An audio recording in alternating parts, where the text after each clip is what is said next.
নেতা এটিএম আজহারুল ইসলাম। ফাঁসির সাজাপ্রাপ্ত আসামি আজহারুল মুক্ত। ৭১-এর মুক্তিযুদ্ধে মানবতা বিরোধী অপরাধে তার বিরুদ্ধে মামলা ছিল। এই মুহূর্তে এই খবর আমাদেরকে নজর রাখতেই হচ্ছে। আন্তর্জাতিক অপরাধ ট্রাইব্যুনাল মৃত্যুদণ্ড দেয় ফাঁসির সাজা রদ করে বেকসুর খালাস জামাত নেতাকে।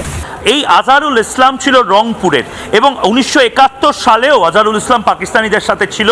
2000 সালের পর থেকে লাগাতার রংপুরে বসে রংপুরের কমান্ড্যান্ট হয়ে জামাত নেতা এই আজহারুল চেষ্টা করে গেছিল রংপুরের ঠিক ওপারটা ওদের কাছে, অর্থাৎ শিলিগুড়ি করিডোর, যেটাকে আমরা চিকেন স্নেক বলি।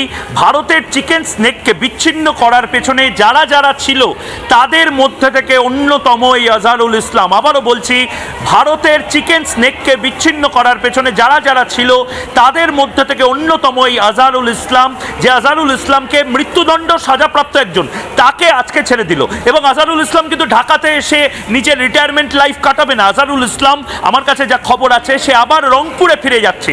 অর্থাৎ শিলিগুড়ি থেকে, জলপাইগুড়ি থেকে, জয়গাঁও থেকে মাত্র কয়েক কিলোমিটার দূরে একজন সন্ত্রাসবাদী, সে একেবারে মুক্ত হয়ে বসে থাকবে শুধু নয়, সে নিজের অর্গানাইজেশন বৃদ্ধি করবে।